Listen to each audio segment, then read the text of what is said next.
Nice, we're live. We're up. Chris, TJ, thanks for doing this, guys. Good to see you. I was just telling you, you guys are the shit. And I don't know personally what your interactions are with people, but I don't think guys like you get enough due for how hard you hustle. I know we operated on the legendary Utopia BioCo together. God. Classic. Seriously, dude, down to like you were one of the first on the AI train even. I mean, yeah, it's an invaluable tool in the sense of you can cut your time spent on doing things down by how much? I mean, you're the AI guy. Like that's it's taken over entire industries, Yeah. and you could have $1 billion company with just two guys nowadays. What for me, it causes me a lot of anxiety because I was one of those guys that in high school I always wanted to be a graphic designer, and not too long ago I was making a website, and now I used to think I was the shit when I upgraded from like HTML to XHTML, and now you can just ask Grok to do it and it'll shoot you out the code. Yeah, and why wouldn't you? It seems like thank God I didn't go into graphic design. Although I'm sure I would have pivoted, and used AI to help me, and maybe it would have been more linear than it is when I wanted to get into it. But it seems like there's a big struggle now with if you don't learn AI and get used to it, you're gonna be toast, dude. It's you either join the program or you get completely ran over by everybody who is. That's what it's coming down to. Because at the end of the day, people are going to utilize the tools that they have to crank good shit out faster, for people that want it. So you either do it or you literally get left. And we recognize that pretty early on, with the businesses that we were running, even getting into trading, like 6 months. That's the most recent endeavor, getting into trading. It was like, let's utilize AI to recognize patterns and basically mentor us on how to make money and extract it from the market. It's like, why wouldn't you? AI literally knows almost everything that you could possibly, ask it anything. It'll give you a logical, sound answer. It's like, why wouldn't you do that? Did you guys ever have or struggle with anxiety of committing to AI, or was it more exciting for you? Nope. Pretty exciting, yeah. Yeah, there was no anxiety in that, honestly. Not for me. I don't know. It's a cheat code. Yeah. I one prompted a website for our trading, like a calculator. One prompt, pretty much. That was it. Yeah. It would have probably cost, I don't know, $50,000 to make. Well, and we're working on partnerships with that now too. So there's an individual that lives out in Austin. It's a risk calculator basically. So it helps you position yourself correctly so you know how much money you're risking. And he came up with that tool on the fly, and it just so happened to be one of our greatest assets now that is potentially going to become a partnership with somebody who has a pretty good audience in the social media field, out in Austin. So what AI do you guys prefer? Depends on what you're doing. Yeah, it depends on the situation. Really does. Honestly. Okay, extrapolate on that. If you're building applications, I like Replit because they've got the agent, the agent mode where it'll just work nonstop on whatever you need. You just one prompt, it'll test it for you. It'll fix the errors for you, and it'll just keep running in the background. It's actually fucking crazy. Yeah. So with your risk manager, is that an application? Yeah, it's like a web app. How many people are doing or operating in that circle, making those types of applications? I mean, it's definitely becoming a big thing nowadays, for sure. I mean, it's definitely a big opportunity. But it's the same.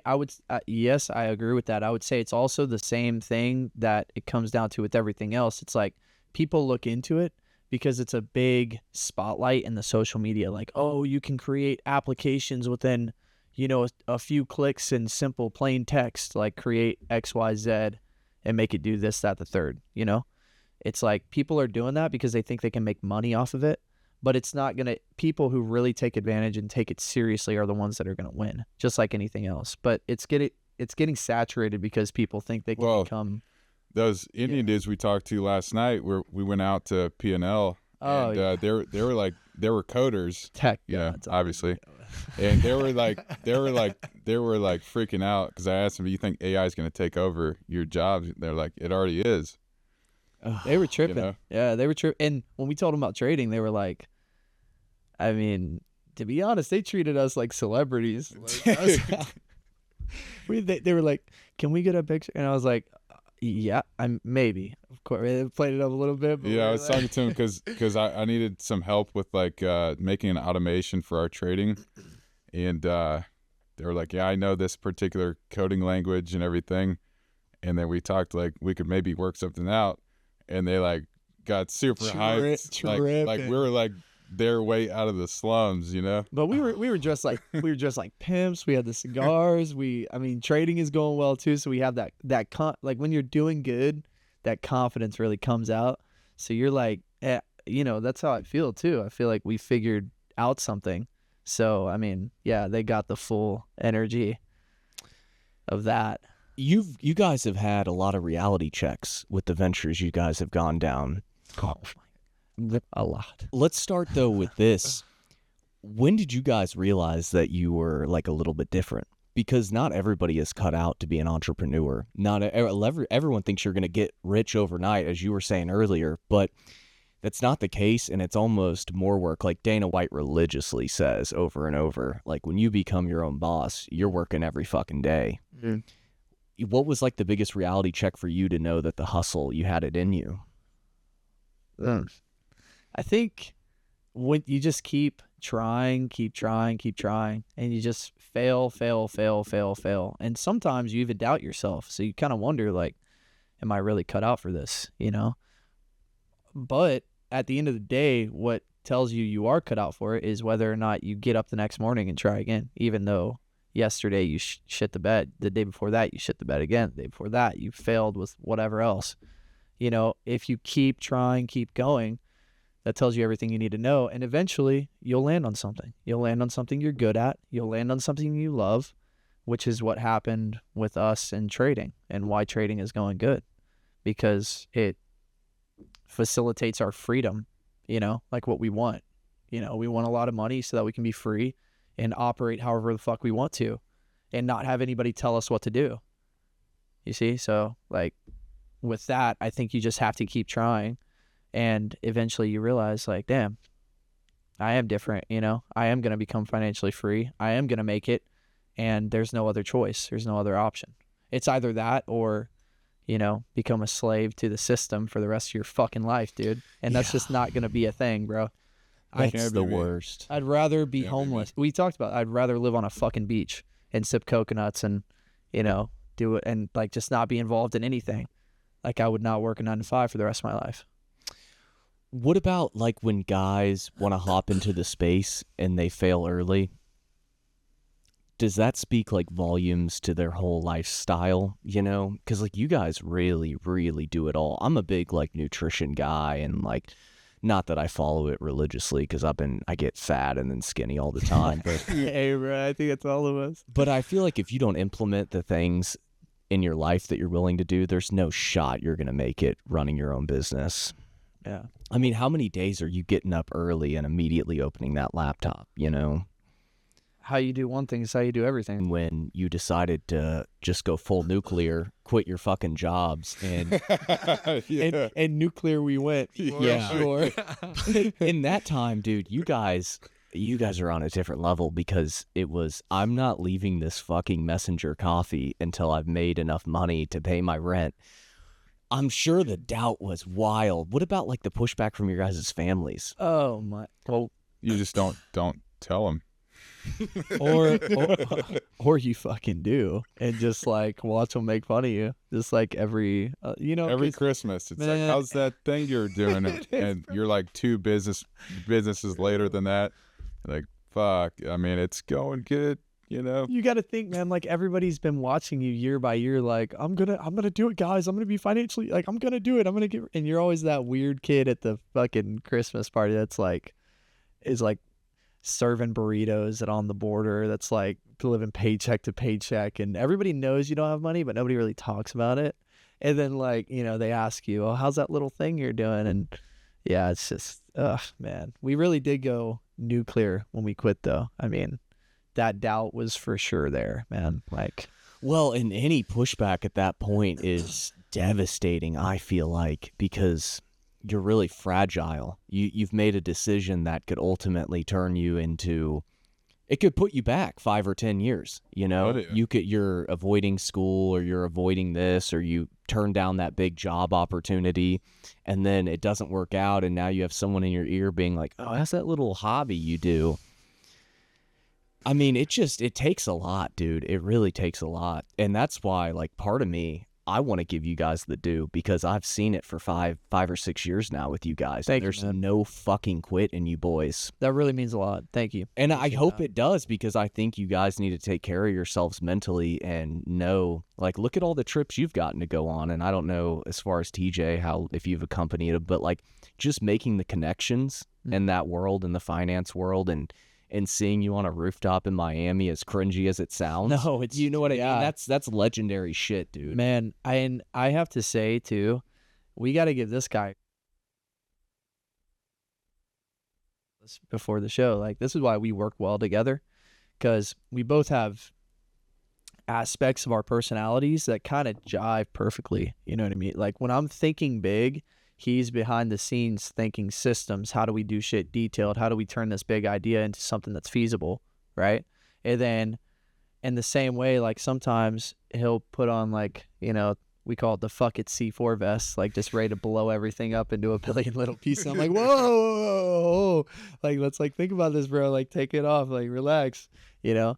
And so we work really well together in that sense. But as far as those trips go, the Miami thing was something that I was more careful about, where I was like, I don't know if I should do it. Like, you know, we were tight on money at the time, you know, like, we were both kind of working together in the sense that, you know, like, just trying to help each other out mentally with, like, the businesses and staying involved and what we're trying to do to become financially free, get out of our jobs. And I didn't know if I wanted to do it. And he was like, bro, this is one of those things that you're going to regret not doing.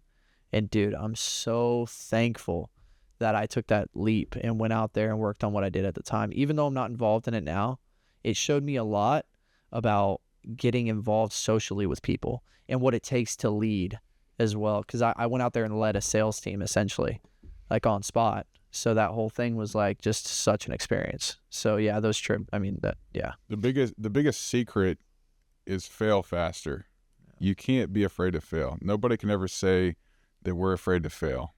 Like, that's literally the secret, the cheat code. Yeah. Fail faster. And we've been at ground zero, bro. Dude, my credit score was 413.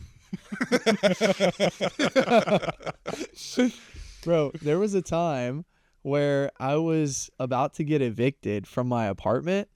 This guy got fucked. His car got repoed. He was behind on rent, about to get evicted as well. We were on, like, last dollars, bro. We shared, like, a can of beans and what, like, 6 eggs? Yeah. And I some spent moldy my bread. last- And some moldy bread. You were like, Yeah. I was like, we probably shouldn't eat this. He was like, nah, just peel around it. Yeah. That's real. I spent Like, my last $6 on a cortata. cortado. Cortata. I call it a cortata. He called it cortata. He literally, I watched this guy spend his last dollars on a fucking latte while we were cold calling at Messenger trying to make it work. Like, he was like, fuck it, man. It's $6. It was like the last money. I hate to do this early, but what in the fuck is a cortata? Can you please pull that up? This guy's the Okay. expert. Yeah. Okay. So keep it short. Cortado is equal parts espresso and milk. It's just a coffee drink. Yeah. I was thinking it was like a bread or a bagel or something. Well, you know, he calls it cortata. It's like oh, here we go. Perfect. He's got it up. Cortado. That just looks like something somebody successful drinks. Right? Like, could you imagine me sitting with a cortado on the charts? Like, you just look like a fucking maniac. You know? When you guys go out and you meet these fucking hoodlums in the business world, you guys have, like, an image that I respect so much more, because you also, like, you've ascertained that being physically fit and very masculine is important. And I think that, to me, speaks way louder than the guys who might just be successful, but they're some old fat fucking 45-year-old. Yeah. When did you guys decide that it was going to be full circle? Because you guys couldn't live with each other if you both weren't into the stuff that you're in. No. Like, you guys both train every day. You take everything very seriously. Yeah. So Yeah. you don't want to live with a guy that his primary thing is to find the nicest cologne. Yeah. You know, you want to be with a guy that's like, we need to hit the gym 6 a.m. Well, that you can have it too. You can have it too. I'm just saying, like, Big cologne guys. Big cologne guys. That's why we laugh. But we have both. So. yeah, right. So we get it. Yeah. Yeah. That's funny though. Well, and I guess where I was leading with that is like navigating through the people you don't want to be. So you get this huge platform, you want to show respect, you go out to Miami. I'm sure there were guys that were like, I'd like to have your money, but I don't want to fucking look like you. Yeah. Well, yeah, and I don't know. Like I said, the Miami trip was it was cool and everything. But just seeing like all the big heads out there with all the money and everything, I think us living together, that feeds into the masculine energy, and just we're very big on being in each other's space too, man. Like, that's a big thing, being around brothers, you know, like I'm an older brother of 3 younger ones, you know, so, well, 4 actually, really. I just got a newborn brother, so I fucked that up a little bit, but like, I think it's just really big being surrounded by other men, especially when you're on this whole financial freedom path. It takes so much mentally, man. I respect anybody who does it solo, because us being together, working through that has been such a fucking cheat code. It's insane. Like, you can attest to that. It's been the biggest support system like you could possibly think of. Yeah, I mean, we share the same bank account. Yeah. And that's not very common in America, at least, but it keeps we keep each other accountable with shit, because if we were separate, we would just blow our money. And that's what was happening before, man. Yeah. You know? Like, that's literally what before that, when we didn't really like know each other and we were just becoming friends, all this shit, it was like we were blowing money, working on different businesses, you know, not using our brain power together and all this stuff. When we became really, really, really good friends, right? And I would say brothers, like, this guy's my brother, dude. Like, I love this guy, you know? So it's like, when that happened, we were like, we should just go full in, bro. You know, create a safer system where we have the money together in one pool and we can do big things with that money, and look at where it's gotten us. Like, I got called crazy by multiple people, right? But then you've got these families overseas in the Middle East, right? It's not weird over there for a family to come up together, and all these brothers have wives and they all live in like the same house, and a massive house, and they all share assets and everything. We were like, why can't we do that, but on a smaller scale? And it's proven to be I mean, I can't even explain the value behind that, man. It got us out of so many holes and so many predicaments. And I mean, we've deleted over how much in debt? Like over 20K. Yeah, at this at least, point. yeah. And now we're about to delete the other 20, 30 in the next month or 2. Wow. How did you guys meet? So I was working at a coffee shop. I was like a barista. I was slinging shots and shit. And it's a smaller one up in north in Gladstone. And I think he came in to do some work or something. And I was like, you know, pulling lattes and stuff. And obviously I'm the skinny little fucking string bean at the time. And I'm like, I hate being small. And, you know, this guy's like 230, 6'3" or whatever the fuck. And, you know, PT, right? Bodybuilding and stuff. And I'm like, dude, I got to get like him. And I literally just like approached him and was like, dude, what do you do? Like, I got to get in the gym. Like, can you tell me what you do? So, and that was it. Then we connected across like our businesses that we were doing, e-commerce. We realized we both wanted to do that. And it was like a whole thing. TJ, Yeah, I came in to do Amazon FBA. Like, that's what I was working on at the time. And that's what he was doing too. So we just had a lot of stuff in common. Yeah. And he ended up giving me a course that he was working on for Amazon FBA. And then we started working on that together. And it was just one thing to the next thing. And Yep. Fail. fell faster. Yeah.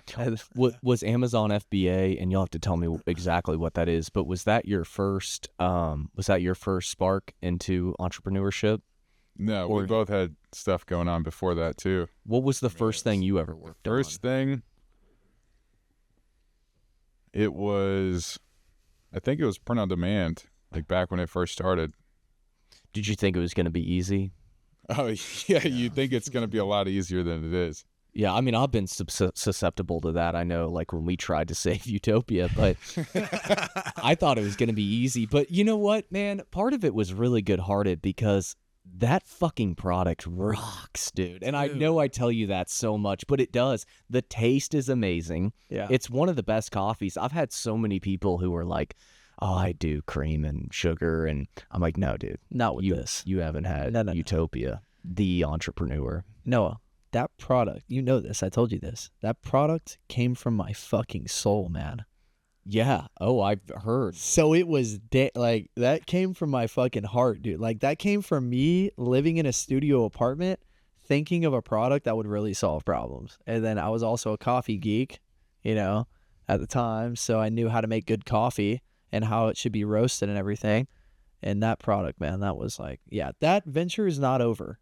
It can Okay. never die. It will never die. No, I still have 500 bags in my apartment. Yeah, bro. Hey, I spent every last dollar I had on stock. So, yeah. Boxes, samples. Yeah, bags, the whole nine.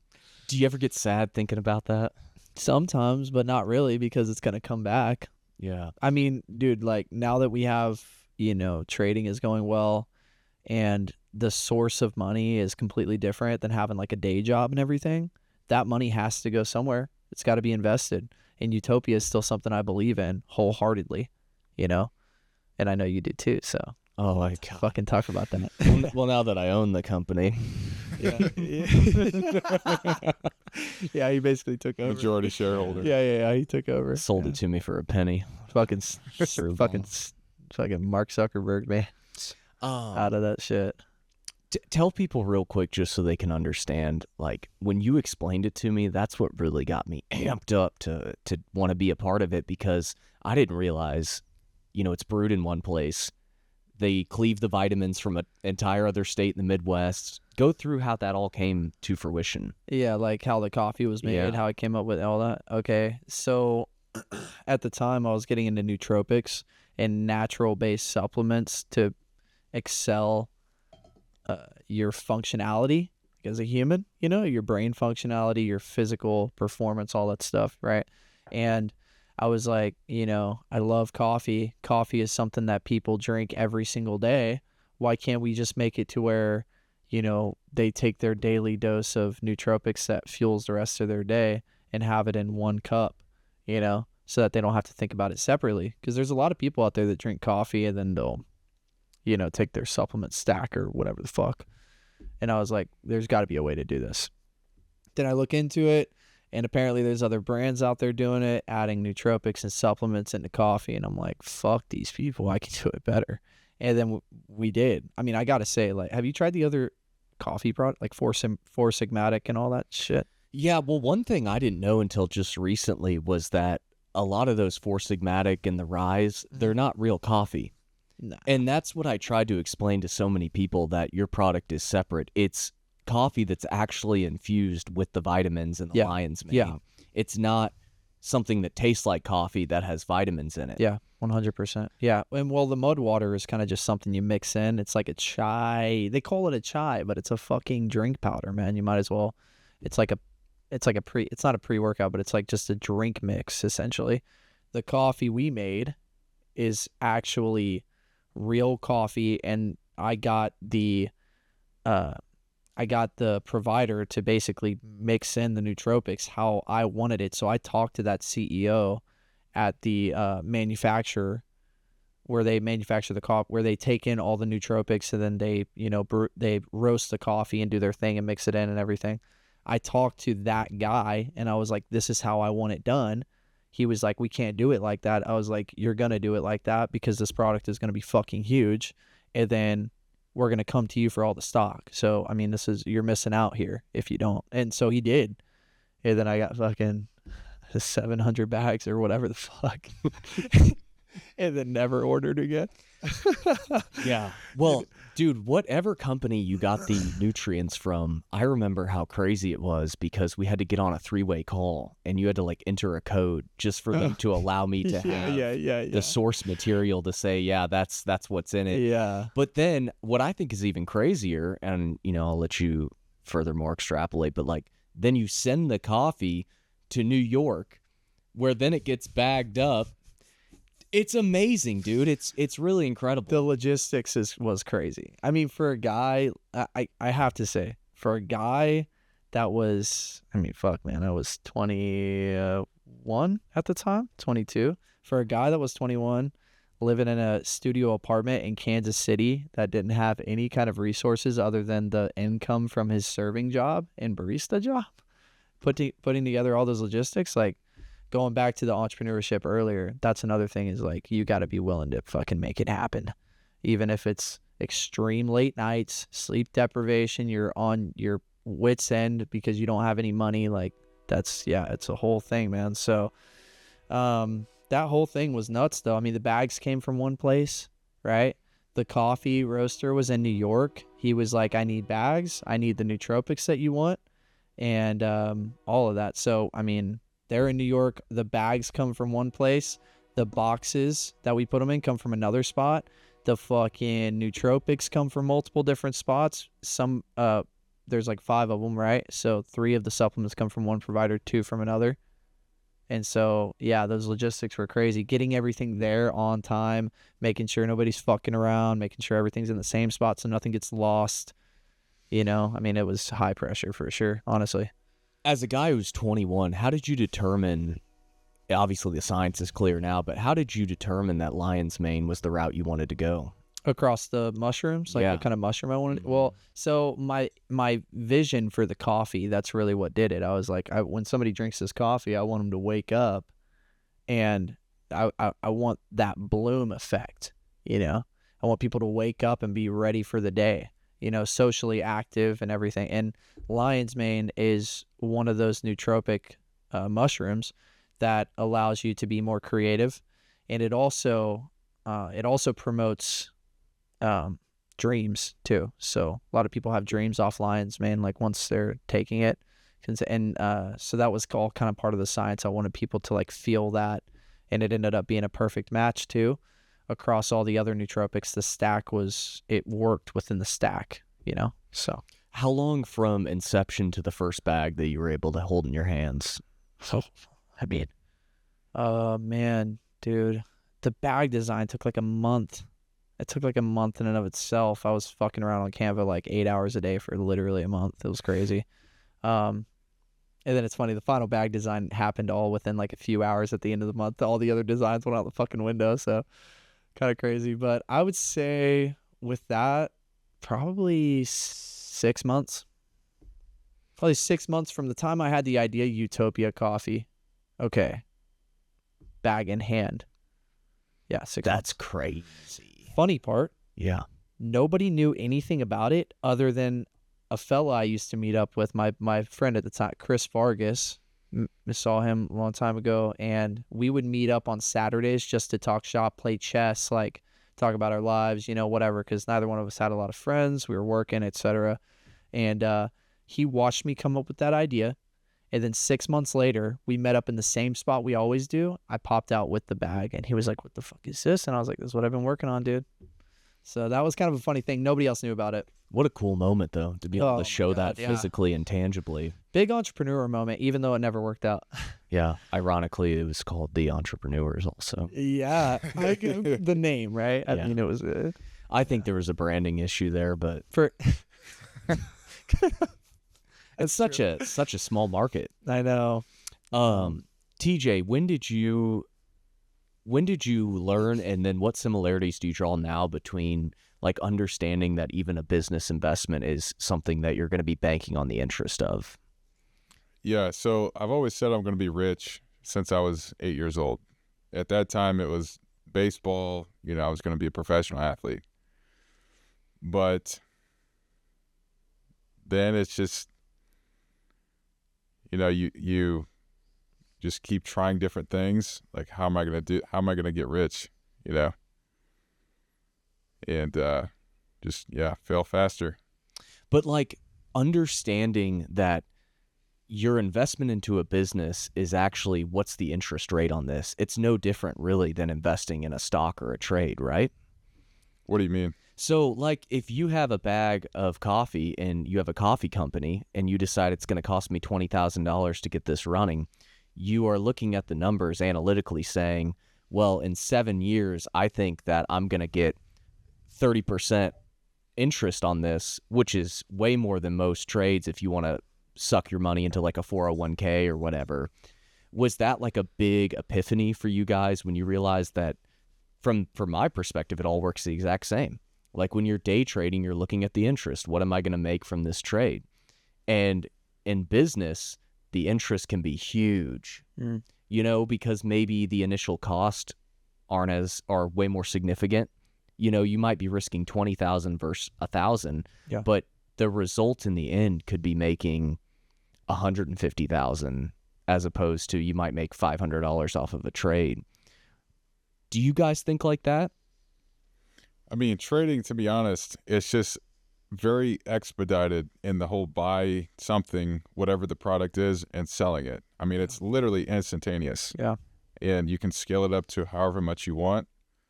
And it's just without the whole, okay, I'm going to get into real estate. I'm going to buy this house. I'm going to fix it up, spend like 6 months fixing it up, and then market it, and then sell it. And then there might be a whole bunch of problems along the way. But in futures, I mean, you buy contracts similar to like wholesaling houses, like where you buy a contract and then sell it. But it's just so much faster. Yeah. Futures trading. Right. Basically. Yeah. Yeah. So. But I mean, like the similarities to me, the biggest thing I learned, and I don't have it in me, but like a business, you have to operate the same way as a trade, right? Absolutely. So if I'm going to spend 20K, I have to know my investment. I'm not going to spend, or there's like organic. So you think that your product is the best ever. You might take an ass kicking way harder than like, okay, I want to do print on demand, like you were saying. You know how much your threshold is, right, for what you want to spend because you know where you're going to be in 6 months. Yeah. Like, I know no company has ever done POD to this level, so I know I can't be in more than $5,000. Is that an epiphany you had early on? I just had it, is why I'm asking. Okay. So for trading, as he was saying, like it's almost instant gratitude. You know, you might trade for 3 hours in the morning, but really what you're looking at is how much did I make off that trade? It going back, because now you guys start other businesses, are you going to look at things differently? Yeah, I would say so. Yeah, for sure. Trading teaches you a lot about how to run a business, even though it's scaled down in the sense of time and how long everything takes. If you're day trading, which is what we do, we scalp, you're looking at what am I willing to risk in order to get my reward, right? I would say it's very similar in business, right? Because things could flip upside down, go tits up, and then you're fucked, So it's like we've learned a lot about risk to reward and also probability too. So I would say that was a realization, like you were just saying, you just had that realization. I would say that was something that came along with trading in the past 6 months, actually. So trading has taught us a lot about that. Yeah, because I mean, it's kind of like in podcast, you're building something that has no data on the return. Like you have no idea who's going to listen to this, if ever. But if they do, it could be massive. Yeah. Well, I mean, with who you interview, though, like I feel like you've been picking up some traction. Like with it feels like you're kind of dialing in on your audience with the people you have on. Yeah, honestly, which is cool to see, by the way. Yeah, I mean, a lot of it's just fun. I always say it's kind of therapeutic. Yeah, just talking. Well, yeah, it's kind of cool though. That's why we were talking about after trading gets going and everything, and as it is, we'll look into starting a podcast. And if the projection is correct, could be by the end of this year or maybe even sooner. So I like it because it seems like you can just talk, like put on the gear and talk as you would. It just gets filmed, and then maybe it's valuable to somebody. Yeah, it kind of zones you in with the headphones, I feel like. We had a guy in here yesterday who was like, do we have to wear the headphones? Here it's a little different because there's a lot of noisy distractions. It kind of keeps you locked in. Mm-hmm. But even if I had like a place that wasn't noisy, I like the headphones. I do too. No, they're nice. Yeah, they're nice. I feel like it locks you in. No, it's cool. Yeah, definitely. Glad you guys feel the same. There's no like little tiny things that throw you off track, It's like we're staying engaged in the conversation. It's nice. I like it. It kind of feels like you're putting it on a pedestal too. It's not just like, hey, we're coming in and hanging out. Like, we're Yeah. locked in, and I can hear every breath that you're taking. And Yeah. Intention behind the conversation for sure. Yeah. I wanted to segue to what happened with that grocery store deal.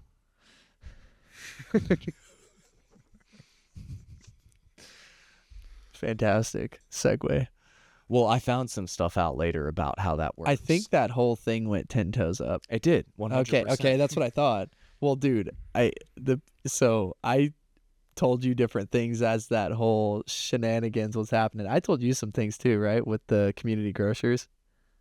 I remember. That fool. So for people that don't know, Yeah. you had a pretty big deal to get your coffee in a community grocers. In a grocery store that was coming up in Kansas City. I went and talked to the guy, like the CEO that was putting everything together. And so for people don't know, in most big cities, there's basically funds set aside to pop these grocery stores up that aren't big name, that are basically to enhance the community. As we need. They don't always hire the right guy for the job to run the store. Laughing because this is a perfect setup. I mean, Well, as we learned later on, I mean, that store, I don't even think hard launched. no. I think there was a soft opening, and your tax dollars, if you live in Kansas City, paid for this company to open this all up, with the only benefit, if it was successful, to go into the pockets of these people that were chosen Yeah. through God knows how Yeah. to basically run a grocery store. They did everything half-assed. They had like their brother's uncle's fucking cousin framing the building out, and I don't ever think it hard launched, but No. that was like going to be a really big break, I think, for you. Well, yeah. I mean, if the grocery store had done what it was supposed to do, and then I went all in on it, like just balls deep, just fully, invested, then it could have been big. With my ideas of having a brick and mortar utopia, an actual coffee shop where people come in and get their shit, like that could have been big. But I mean, Yeah, but it also kind of let me know how dirty the business is. yeah. I mean, they brought me in, and then they wanted to rent other people's machines for you to brew your coffee in. Well, then they wanted me to go back and make fucking breakfast muffins if Jerry wasn't around. Like, what the fuck? Like, bro, I'm like, so man, how do we? Okay, imagine it. I'm in there with my product trying to create a business deal with this guy, and I'm like 21. He's like, okay, we'll put the coffee in there, but part of the deal is you got to go back and help Jerry put together the muffins if he's having a hard time, like if it's gonna. He's running low on bacon, Chris. Yeah. I remember being in that interview with those two people that own that grocery store, Yeah. and I was like, absolutely fucking not, Chris. Absolutely fucking not. You were like, you should take a 6-month retainer so that you are insured that you're paid, like and I thought that was a fantastic idea because he was off his fucking rocker with what he was asking. He was like, you're gonna have to help with this, and that's how I knew. I was like, this whole thing, it looks good when you first see it, and then once you start talking and digging deeper with the guy, he was just fucking. It was real entrepreneur shit though. That guy told me he pulled like 3 mortgages or some shit to fund that. Yeah, but 3, still, bro. he Like, was what getting the- government money assistance. No, for sure. That's the biggest All the story mon- about yeah. it. All the money combined, it was just like, yeah. But that I don't see them around. I think they're taking down that one-off Troost. Well, they had. Yeah. I mean, nobody ever went in there. Crazy times. Yeah, TJ, what did you think your life was going to be like if you didn't get into business? If I didn't get into business, Yeah. it's hard to imagine, honestly, because I could never work a job the rest of my life. Did you, like, out of high school, did you have envisions to go to college or? Yeah, so I went to college for a semester to play college golf. I got a golf scholarship, and that was what I wanted to do at the time, be a professional golfer. Went to school for computer science, but didn't see myself doing that. And so the golf thing, it's expensive, just kind of ran out of money, did a little bit of the professional circuit, but it's expensive. And then it's like, how do you escape the rat race? Essentially, like I cannot do that shit. Work a job for the rest of my life. Yeah. What about you, Chris? If You I know, think, yeah, what did you think you were going to end up doing? well, I just honestly didn't want to be homeless at first. So I was like, gotta have a fucking job. So I just served, and then again, like, went up with the Utopia and just different entrepreneurial ventures. But I kind of came from a split household. So I saw my dad be ultra successful in his 9 to 5, right? And then, like, as a leader, and, you know, just coming up, getting promoted and all this stuff. And then my mom, my biological mom, kind of fucked off, right? And was God knows where. So she was like bottom of the barrel. My dad was actually decently successful. So I just knew I didn't want to be like in that realm of, like, you know. So definitely entrepreneurship took the lead. I want to be an entrepreneur, but I was never going to be like, you know, homeless or a full-blown degenerate, right? I mean, we're all degenerates to a degree. Gotta be. Gotta If you're an be. entrepreneur, Yeah. you gotta have You're that little bit a of bit that. of a You're a risk taker. Yeah. I mean, ultimately, you're Yeah. gambling. For sure. Exactly. You know? Everything is a gamble. But dude, I mean, isn't that so much better, man, than sitting in a fucking cubicle? Like, could you imagine? I can't, but you can, and now Yeah. now you can speak to it because you did Yeah. have to do that. Yeah, well, and I see it on a daily basis, like with my, you know, job at AT&T that I'm soon going to be leaving to trade, right? I go into houses like all the time, and so I see average people that just work their jobs, come home, watch the fucking Sunday football game, and listen to their wife tell them what to do while the kids run around and scream. And this fucking guy's like sitting there, and I can just see, like, he's telling me through his eyeballs, like, dude, God, somebody save me, please. I want to fucking kill myself. Yeah. As You funny know, as that it's- is, it's impactful. Man, I see it like every day in these houses, dude. I'm telling you, man. I'm telling you. These Well, guys are sad. The thing is, if you are to fail, like trying something entrepreneurial, you are exactly in the same situation you're at, like just working a job and not trying. So why not try? Yeah. Like, what do you really have to lose? Yeah, that's true. Yeah. Do you feel like it helps remove the asterisks that you guys have failed, but also like had to go back to your jobs for intermittent periods? Because instead of being successful right out of the gate, I mean, I'm one of those, like, recently I've just really determined that everything is God, but like I also before that I just thought there's a master plan.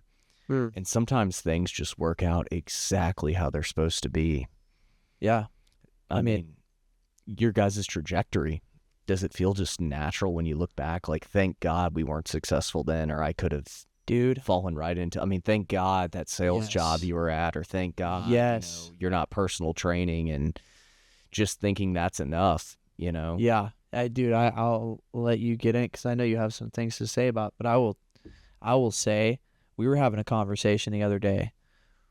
There were times where things happened the way they did because I had my conscience, like something in the back of my head told me to do whatever it was. Like that day at the coffee shop when I approached him. It's funny the way that worked out because when I first saw him walk in, I thought about going up, but I was kind of socially anxious at the time. I wasn't quite, you know, the social guy I am now. And at the time I was like, nah, fuck it, whatever. Like, you know, I'll ask somebody else. I'll look it up on YouTube. And then like 15 minutes later, he was walking out and something in the back of my head told me like, yo, you need to go talk to this guy. Right. And now he's basically my brother, you know? Imagine if you hadn't. Dude, where the fuck would where would either one of us be, man? Like our lives would not be changing right now from making money in the markets. Like, and this is, yeah, I mean, it's there, dude, the voice that tells you, that directs you. I mean, it's conscience. Your conscience is notifications from God. Like that's for sure what, I mean, your conscience tells you what's right and what's wrong, you know? And Do you feel similar, All, TJ? all you have to do is try. If you don't try, you don't give God or the universe, whatever you believe in, the opportunity to point you in the right direction. yeah, true. You don't. You block your blessings by not trying. Did you ever sit back, like, when shit wasn't working out, like how you thought it should be, and it wasn't as easy as you thought? Did you ever, like, blame God at that time? I mean, no, because that's just the reality. It's just most people aren't successful, and the people that are successful have been through a lot. Like, they've failed a lot. So I don't feel entitled to any kind of success, because it's hard, Yeah, I mean, that's a great mindset to have, though, because you don't want to convict yourself to, this didn't work out, so it must not be the right path, and now I'm going to give up. I mean, you don't always know the direction you're supposed to be on, and that can be extremely frustrating, and it breaks a lot of people. Yeah. What distractions did you guys have to isolate yourself from? Like, was there any early on? I mean, we can even say girls, but like stuff like that you really decided you had to stop chasing, and Yeah. like, how much motivation and dedication did you have to not be a 23-year-old guy that wants to go out every weekend? Yeah. Yeah, I mean, of course there's girls, it's always going to be a factor. But I've never really, I've always been dedicated to like becoming successful ultimately. So it's never really been, of course there's like vices and stuff that you have, but if you really want to be successful, then it's not an issue. Yeah. It's like sure. Yeah. And to piggyback on that, it's like a lot of these guys in the entrepreneur space and financial freedom space are like, oh, partying, like, I got to stop myself from going out on the weekends. I made sacrifices and all this other shit. For me, that was something I learned early on, was like, dude, if I go out and party on the weekends, that's like all the fucking free time I have to get freed from the system that is enslaving me for the rest of my life and making me give all my time. If I just invest that small portion of time on the weekends, then I can become free. But for some fucking reason, man, like, I'm sorry, I don't know why this is so hard to understand. Something I'm really passionate about. I don't know why it's so hard to grasp for some of these young men that you cannot fucking go out on the weekends and get blasted with your boys playing grab ass and being gay when you could be building your business and escaping the system so that you can actually live a life that you want to live. I don't know why that's so fucking hard, like, to understand. That's something I got very early on. I was like, if I want to win, I need to invest this time. And honestly, the biggest thing I dealt with was the vices, I would say. Yeah. Vices making you feel guilty so that you can't become the best version of yourself and really master yourself. That's probably the biggest thing. I would say the biggest differentiator is, like, everybody wants to be rich and financially free. Like, we all have that, right? But it's the fear-based motivation that's stronger. That is, I can't do that. I can't work a job the rest of my life. Like, fuck that. Get rich or die trying. Yeah. That's the real differentiator. 100%. You guys have really like dedicated yourselves to making fitness a goal, but is there any other practical steps you take to really dive down the imposter syndrome? As far as, Like, do you meditate, or do you ever? Oh, Because that's gotta be so huge, dude. yeah. I mean, especially like when you're taking the first steps into trading and you realize, like, I either got to risk it for the biscuit, or I'm just going to keep going at this very small, maybe not even linear path. Well, I mean, you call it prayer, call it meditation. I call it prayer because God of creation, that's what I believe in, a God of creation. So I thank God and make sure I show my gratitude on a daily basis. And the way I do that is by doing that in habit, by consistently praying and meditating before I eat, before I, put something into my mouth to nourish my body. I make sure I show gratitude for that. And that's something everybody did as a kid, right? Like, coming from a Christian family, you eat, or you pray before you eat.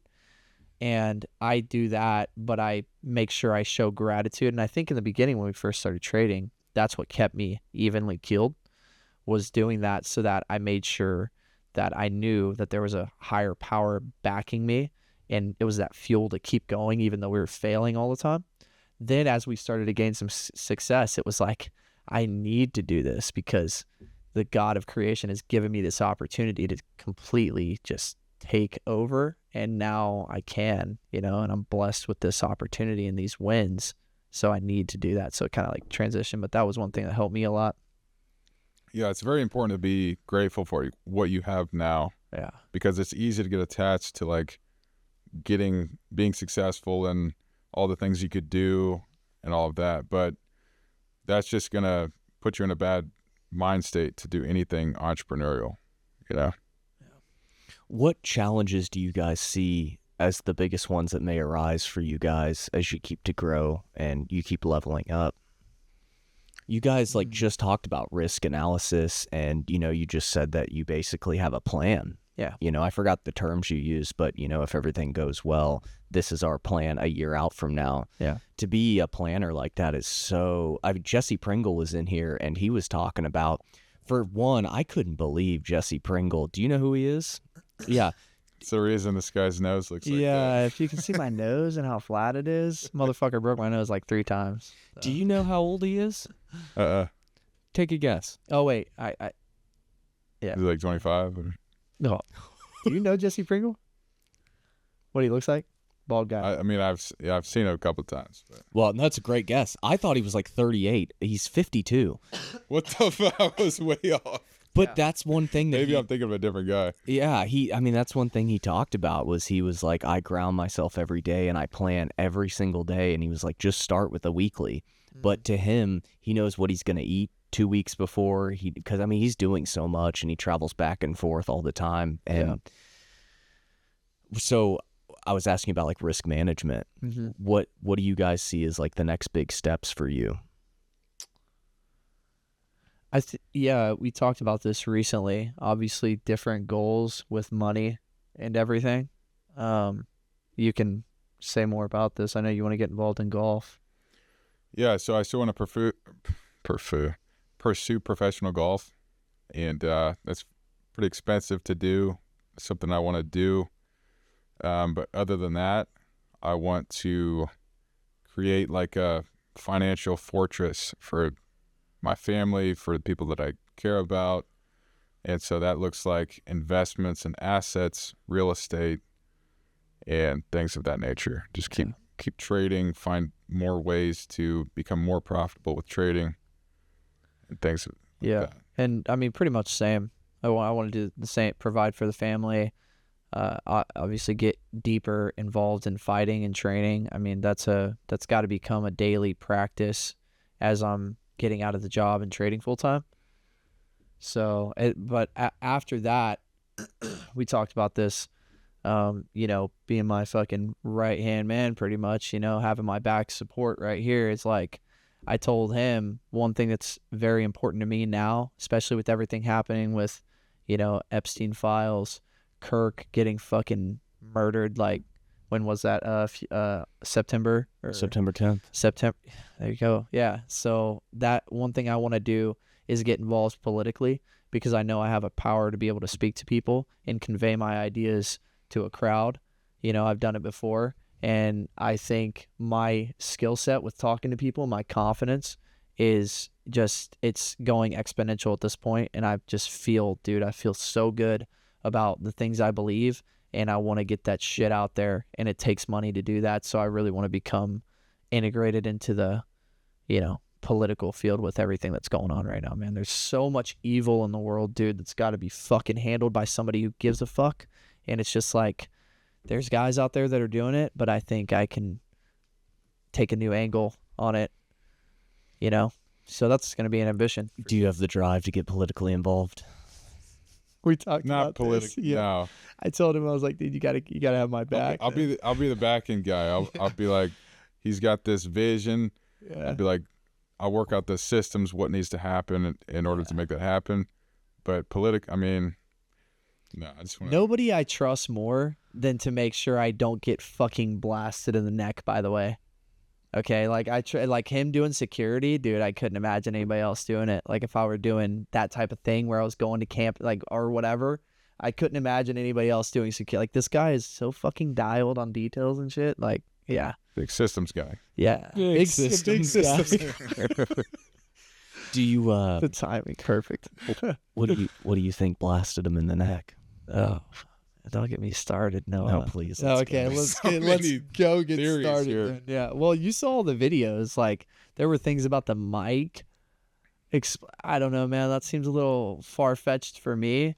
But if you're telling me that some fucking, I mean, dude, I'm sorry. Let's just put it out there. Like some fucking low IQ tranny lover got up on a fucking roof, blasted Kirk in the neck, took apart the rifle, got off of the building, went to some random and then put the gun back together and dumped it in some brush. Like I don't know, man. That doesn't line up with me. Like So you have questions? Oh, dude. I think everybody should have some fucking questions, but nobody's going to. Cause Do you guys look at the case at all? I mean, you've got the Israeli guy in a ghillie suit on the fucking roof. You got the guy with the. What's that? I haven't heard.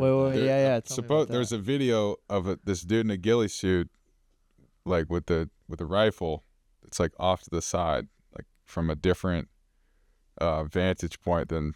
Oh, there was like Get on the footage. roof. There was Yeah, like yeah, footage. yeah. Okay. See, that's Apparently, there's a ghillie suit, but then there was another theory. Can we fact check that? dude. Yeah, Yeah, let's no. fucking pull that. I up, haven't man. seen I'd that. like- yeah, I'd I'm, like to see yeah. that, dude. That's the hardest part about all this, though, is like what's real and what's not, man. Like, there's so much shit with AI. You can take some footage that actually happened from that event, and then put something off in the corner. Like, tell AI, yo, put this in the corner that's blurry, and then you don't know what's fucking real. But I'll tell you what is real. The stuff No that pun are intended. boom, got me. I will say, whatever our legal system is putting out, right? You can ask questions about that. You can look at what our legal system is putting out as evidence and look at the files and be like, okay, this is what's become public. Well, let's start asking some questions. What's become public, and let's compare to what our leadership is saying, right? Let's compare to what Trump is saying, what Kirk's security team is saying. I just think that so much shit is not lining up. Noah, what do you? I mean, you think the same, I'm sure. Well, while we get the ghillie suit thing, I haven't heard that, but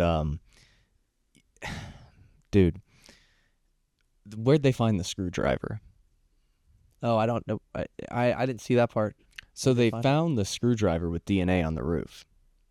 Okay. Okay, we've all seen him jump off the roof, right? Yeah. Okay, that rifle's not assembled No. when he jumps down. Right. If he left the screwdriver on the roof, how did he reassemble it in the woods? Yeah. I mean, and you could play devil's advocate, be like, oh, he had another screwdriver. I think what's more compelling, though, brother, is like, what do we got here? Bushman. I know the Bushman one, but I don't know about a ghillie suit. Bush. Okay. Okay. Like a bush playing on pound now, man. Did they ever debunk the guy who did the pre-reaction? Because, the guy who asked the question, he's seen like 20 minutes before the event occurs, and he's doing this. Just randomly in the crowd. What? Yeah, you haven't seen that? No. Yeah, I have a lot of questions. And one thing I get a lot of pushback on is that I will say, and not that I'm fully subscribing to this, but the FBI, you don't have a right to know where they're at in their investigation. That's like a common misconception. Now, at this point, there's so many questions that we all have that it would help if they came out and told you everything they know. But we don't know in court in 6 months when this starts to unfold if they're going to be like, no, actually, here's a full 1080p video. They don't have to release that. You have no right to see that right now. But with everything going on, you would think that they would be more willing to do release that? something. Yeah. The text messages don't make any sense to me. The text messages look so fake. Yeah. Well, and I think to build on top of what you just said, like we don't. So is that your opinion? We don't have the right to see it? Is that your opinion? My opinion is that needs to be taken into consideration. Mm. Like, just because you have questions about a popular investigation doesn't mean that they have to share stuff to you. Yeah. Well, I mean, Especially when the guy's set to be in court. right. So I'm not saying sure. they have anything. I'm not telling you that the FBI didn't do a horrific job and Yeah. botch the whole investigation, but none of it makes sense. Even like the photos of him walking up the stairs don't look like him at all. Right. Back here. Yeah, so there's the reaction, and this is before. What? I just need an explanation for that. Why did you do that at that moment? Yeah. Another crazy thing That is weird. that That's I always really tell weird. people about, and I try to be careful, but also the Fort Huachuca. So the thing that's interesting about the Fort Huachuca, do you know about this? No, I was gonna ask. Okay, we're going deep, boys. Talk So to me. the thing about Fort Huachuca is there's a guy who says that he basically he was in the military or CIA or something, and that he caused so much upset by busting drug dealers that basically he's been on a 10, 15-year plan trying to get the military or the government to back him up, to say, hey, we're not going to let these people. He thinks that this guy Mitch thinks that, I believe his name is Mitch, he thinks that people from the cartel are throwing bricks through his windows, and they've been harassing him for his whole life since he's been out of the military. So the story goes that this guy travels to this base in Arizona, Fort Huachuca, and that while he's there pleading with the government, because I guess they have a big CIA thing going on there and they do a lot of training there, he's saying that he sees Erica and he sees the head of security and that he'll never forget Erica's blue eyes. And the part that I tell people is, okay, take that. Now, Candace questions Erica, and she responds with, Fort Wahoo, I've never even heard of this.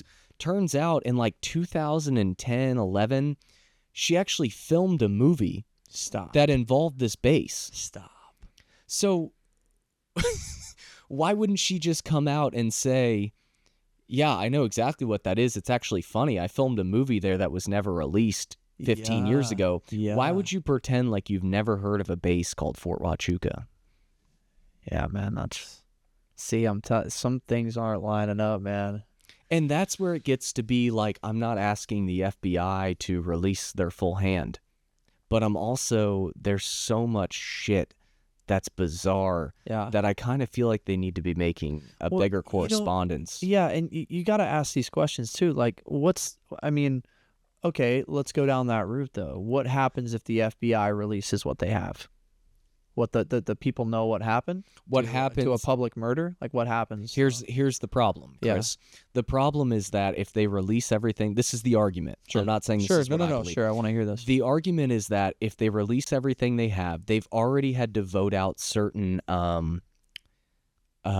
people on the panel who, what do they call those people? I'm spacing out. Like the 12 jurors? Administration. Jurors. Okay. They've already had problems with jurors that aren't going to work, because they have a predisposition to the case. Okay. So once you start releasing all the evidence, there's no way that you don't find a jury that's not biased. So their fear is, the leading argument or the theory is that if they release everything that they have, then they'll never be able to find a non-biased jury, and then this guy might walk. Yeah. That's the theory of why they won't answer some of these simple basic questions. That's totally fine. I would say it's case by case in that matter. Then come on, man. There's fucking conspiracy theories out the wazoo. There's men in ghillie suits on the top. The mic's fucking exploding and blasting the guy in the neck. Like, I mean, what's real and what's not? Everybody's biased at this point, you know. My thing about this is, Kirk was such a big influence in Trump getting elected. Right, he had a huge influence. He might have been the single sole reason. That's that's exactly what I'm saying. So if that be the case, and he was next to Trump as a good friend, quote unquote, from what Trump said, why don't we have this information out? Like, it's not like it's a small. I can understand if it's a small case. You're dealing with a murderer. You're dealing with somebody that's been on a rampage, serial killing people, like whatever. I get that, because we need that guy locked up. But at this point, it's been on social media for months now. Just release whatever we have, man, because we're not getting answers either. Have you heard this kid talk extensively? Which kid? The Tyler Robbins, the So, supposed no. killer. That's what I'm saying. Yeah, but man. why Like, would he talk? He's been instructed by his attorneys not to say a word, and Well, they're yeah. not going to give him an opportunity to talk about it. Right. Yeah, that's totally fair. I haven't heard anything further from authorities is what I mean though. Like we haven't really seen a whole lot. All we see is videos and then what the public puts together and then the story we're told. What I'm saying is there's gaps in the story, and I mean, I agree with you. Like we need to have a conversation about it that's real, that has all of the evidence out in front. I mean, it's that big. It's that big of an issue. I mean, this guy is still, we still don't have any kind of real solid answers with no gaps, you know? And that, I mean, to me, that's frustrating, man. To me, that's frustrating that we have, in my opinion, I never met the guy personally, but seeing him speak, seeing Charlie Kirk speak, he had fantastic ideals and he was saving a lot of I'm not saying he was perfect, but I'm saying he was saving a lot of the thing. He was providing a solution to a lot of the problems that we have within young men now. And that's my particular interest, is the state of young men today, especially in the West. And he was providing an outlet for young men to plug into and start to change their lives. And I'm frankly, I'm pissed that we don't have a better answer for why the fuck he's dead. I think that's where a lot of people are. The whole thing with the 30-06 is the craziest thing, because you can watch people blow through multiple cinder blocks with a 30-06. Just none of it makes sense. I'll say this. You made a great point about the 18 to 25 demographic, that he essentially swayed to vote for Trump, which instead of it being a close election, turned it into a landslide. Yeah. And one thing that's really, really crazy is, and I always take my time explaining this because it sounds like I'm dick riding, but it's not. Just take this as if I was the most liberal person ever. You cannot find anybody like Charlie. You won't find a single person like Charlie. When he walks out to his events, it looks like he's walking out to a fucking concert. I mean, people are going bananas, sold out crowds. So say whatever you want. The devastating part is that they took someone away who I think in maybe it could be 10 years before we see anybody with what he was able to accomplish. And they just took it away from us. Someone, whoever. There's nobody like him who does public speaking. And God, I don't know, man. It's really frustrating. Yeah, I mean, it's a tragedy. And I mean, it's a tragedy that we lost. I'll tell you what the tragedy is, that we lost a philosopher, not a political figure. That's not the tragedy to me. The tragedy is that we lost a true philosopher that had fantastic ideals, that had a big influence amongst young men of the ages from 18 to 25. That's the saddest part, man. I mean, to be honest with you, I could give a fuck about Trump getting elected now. I mean, okay, that's not completely true, because the other side, I mean, I think we'd be a lot farther in shambles than we are now if it had gone the other way. But again, my concern is not politically speaking. It's the fact that we lost somebody that was instilling good ideas within young men, which is what changes the world. It's what creates revolutions, like young men. It's young men putting their ideas to work and getting out there and changing things, and that's who's being suppressed right now, unfortunately, with how things are going, you know? Just makes too much sense that some powerful organization wanted Charlie Kirk gone. Yeah. It's not just some kid. There's got to be something more significant behind that. Exactly. I'm glad you said that, because I almost missed that interjection there. Is people don't realize how powerful he was. He was the most powerful tenfold. There's nobody ever like him who can sway people, and that's part of the reason that people who disagree with him really justify him being gone, is that they say that he was so impactful that he should never use his words to put his ideas into younger men and basically radicalize them one way or another. But to your point, that's a huge deal because people are like, well, why would an agency or a government want him dead? Well, if he was going to, let's say he didn't like cats, okay? And somebody who loves cats didn't want millions and millions and millions of people who are in their infancy, 18 to 25 years old, they didn't want those people growing up believing cats were bad. You would want to kill the guy who hates cats, right? 100%. So that's the argument that, because people can't believe, well, this whole conspiracy that, it was our government or it was Israel, they can't believe it. But it's like, I'm not telling you that's what happened. I'm telling you that potentially if you have the biggest force possible going directly against you, you would want to take them out. Yeah. Yeah.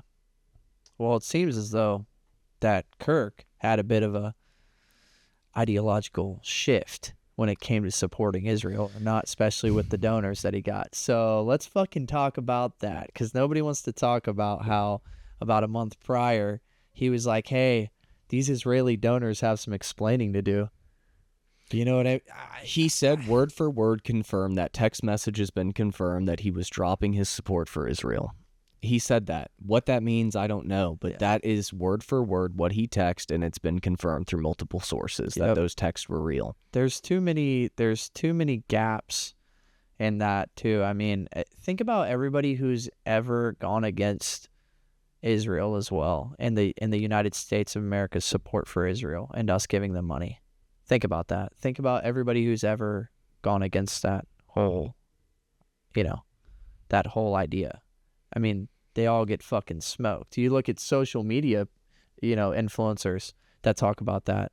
I mean, look at how many people got canceled. One of our favorites, Nick Fuentes. I didn't say that. Oh, well, I fucking did. I fucking did. I don't give a fuck.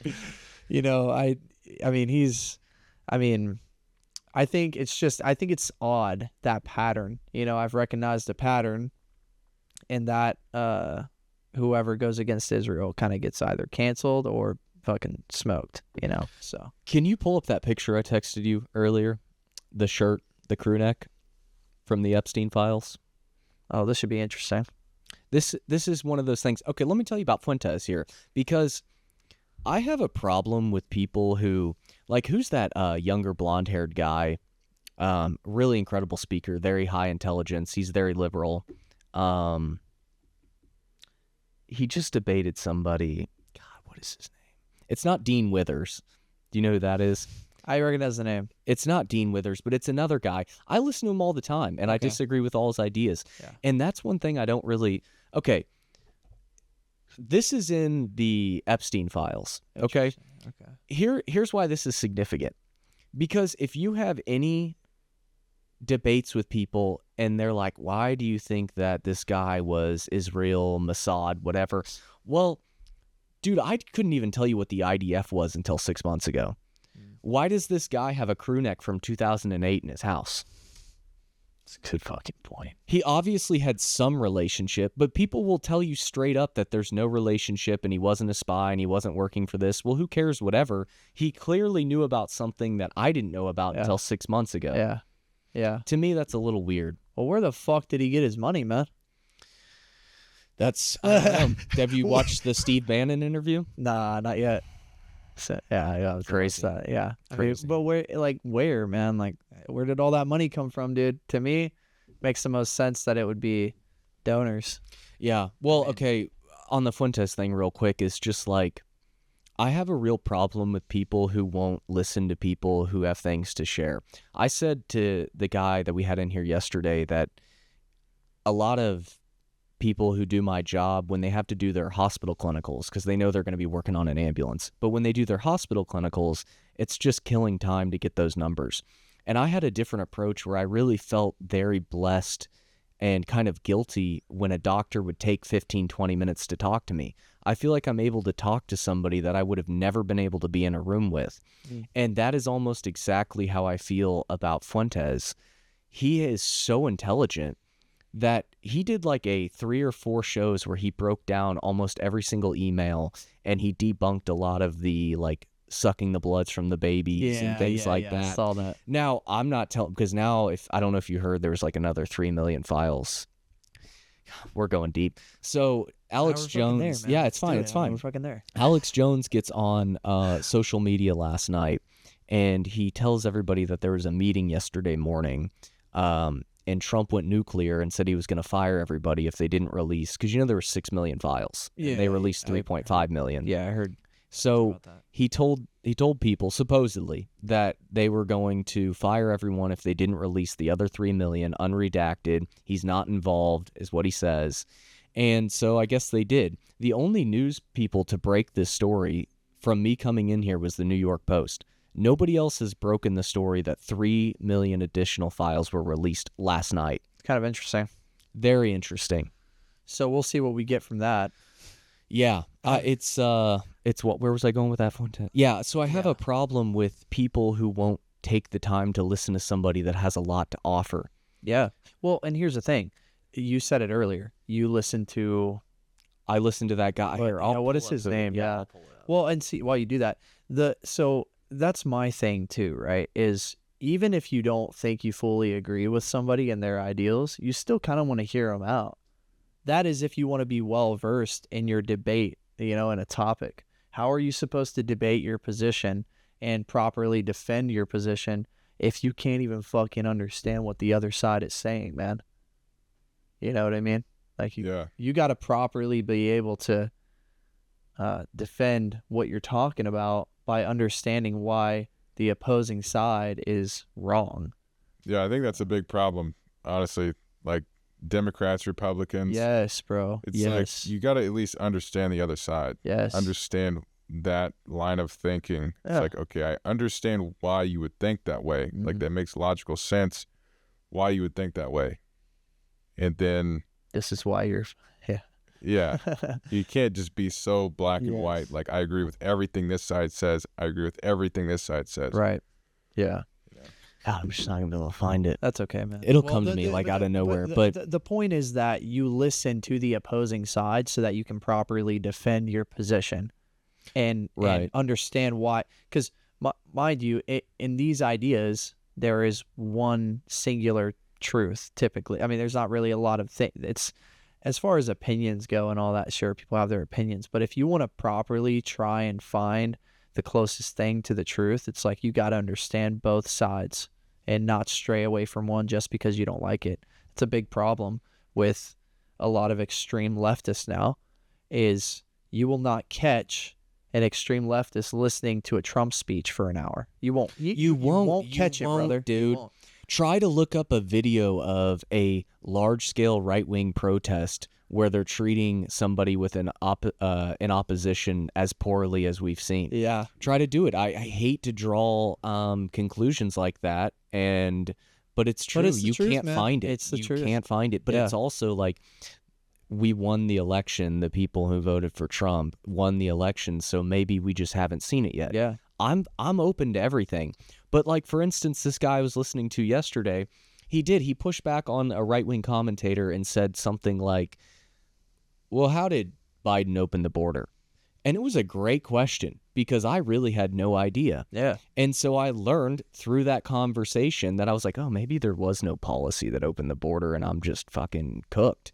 And turns out the policy is that they set a threshold to how many people they would let across daily. So it wasn't that they opened the border, it was that they were going to allow 5,000 people a day across.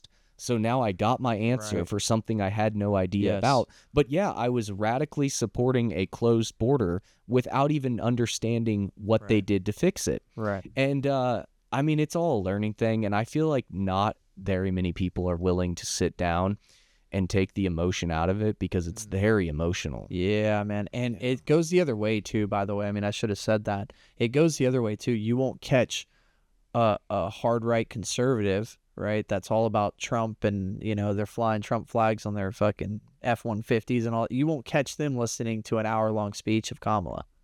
Okay? Right. You really won't. I mean, that's just the truth of it. Like, both sides on the extreme are not willing to get in the middle and understand why the other side and understand why they think they're right and the other side is wrong, which is exactly what we need nowadays. We need to have a fucking conversation about the whole thing and try to come to some conclusion about what's correct and what's not, man.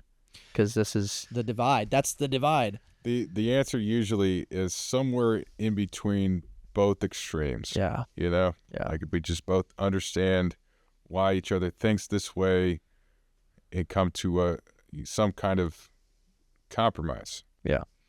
Yeah, compromise usually equals some type of solidarity in some way, but compromise is difficult. I mean, even in your own relationships, friendships, Yeah. you know, it's hard to compromise because you just want what you want, and a lot of people are very selfish. I don't talk about, but I think a lot about why it's so difficult for women to understand and be so offended by the conversation of abortion being illegal. Now I kind of dive into their mindset of, so they think that you're taking control of their bodies, and okay, I understand that point of view, and I'll even meet you halfway if you would be willing to understand that if you are a true Christian and you think that life starts at inception, then you see that as murder. Yep. But they won't even let you complete that sentence before they, like, I'm not asking you to ban abortion. What I'm asking you to do is say, hey, so you really see this as murder. You don't see this as manipulating my body. But they can't get over that hump. They constantly think you're trying to one-up them. Yeah. And I stay out of that one because it's really hard, and I'm not a woman, and I don't have that option, but like looking at it full scale, it's like, why am I able to relate to your energy and your emotional impact to this? Like, I totally see how that feels like we're taking your rights away. But you won't even agree that these people are not doing it because they want to be ruthless towards you. They're doing it because their faith-based morality has told them, and their spiritual morality has told them that this is murdering. Mm-hmm. Once we start there, then we can find a happy median. Yeah. I don't know. It's really tough, but dude. I mean, you're right. And you said you steer clear from it. Here's why we have to talk about it, though. Because there's a guy out there that gives a fuck, and his girlfriend does not. And she's literally going to nuke that baby and not give two shits. And that guy's going to be fucking devastated. See what I'm saying? And guess who's scared to speak up? That guy, you know? So, like, people have to talk about it, you know, including men. I really don't give a fuck, man. I don't care. I mean, I've had full-blown conversations with this about women. I don't give two shits, man, because, like, anybody could end up in that situation, and, you know, I think we just need to have a conversation about it because, I mean, I'm not a woman, and I don't know what it's like to go through that, but there's a guy out there that's maybe a little too timid to say something about it, and, you know, frankly, I stand with that guy, and we should have a conversation about it to maybe get his side of the story, too. But going to your point, you don't even have to really be Christian to understand that the reproduction process, like, when you engage in sexual activity with you've got to understand that risk is there, and you took that risk. At the end of the day, you'd have to be a complete heathen to be like, oh yeah, we can just nuke this baby and everything's okay. That's just and it gets a little sensitive with the whole rape topic and all that kind of thing. Like, that's a hard conversation to have, right? The whole rape thing. But to me, any instance outside of that is, to me, there's a God of creation and things happen for a reason. There's a bigger picture, and you don't know what that baby was meant to do. Maybe that baby was meant to maybe change lives. You know, that's consciousness that you're ripping away from the greater, you know, population. And I think personally, man, I think that we don't know when consciousness gets attached to said human. And so it's kind of it's a sticky situation where it's like, I mean, you knew the risk going into it. It happened.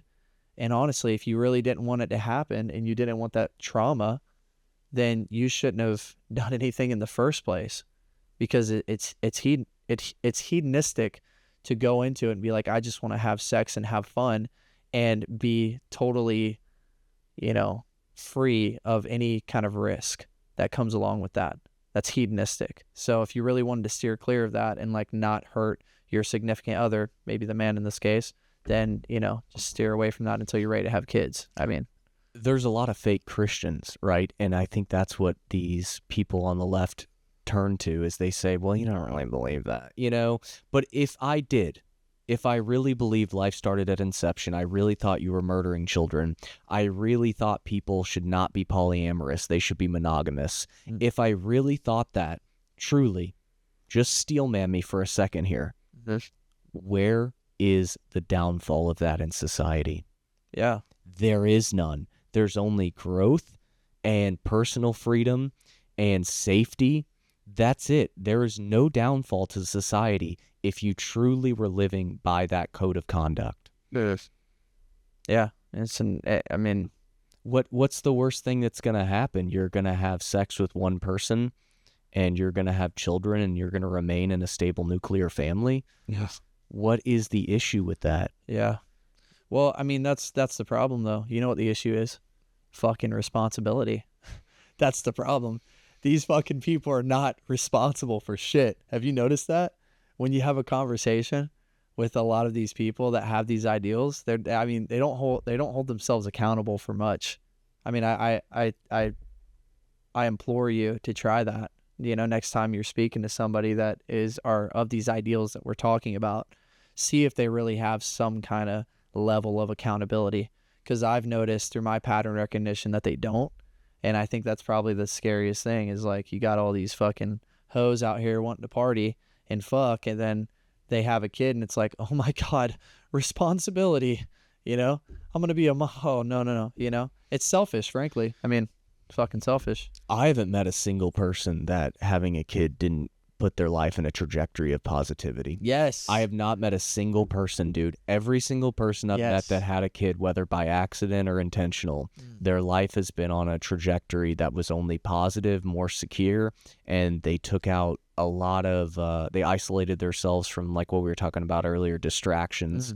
And there's been some fathers who might have not, but also at the end of the day, even some of the trashiest fathers I know, like, they still always, it's my kid, I got to go to work, my kid.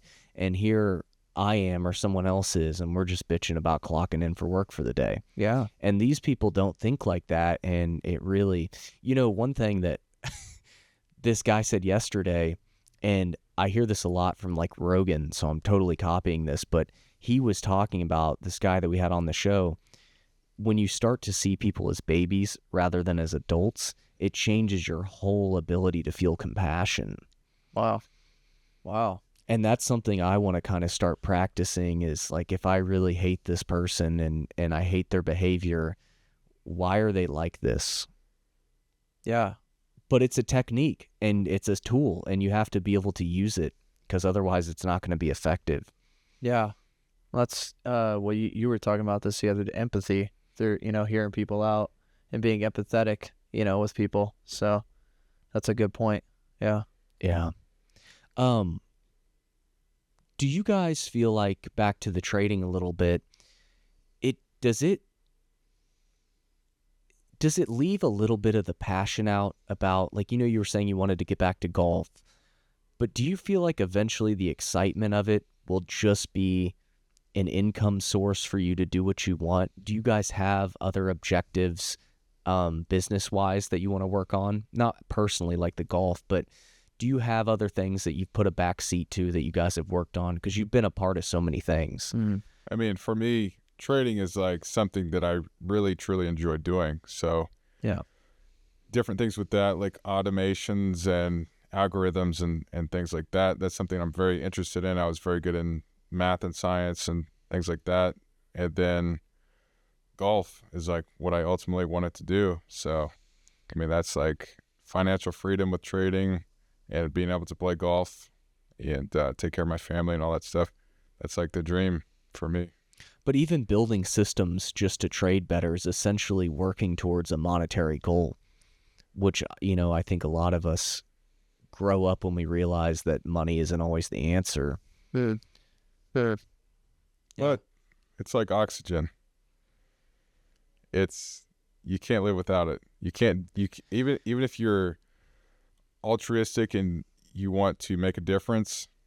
I mean, if you're poor, you can't donate to charity.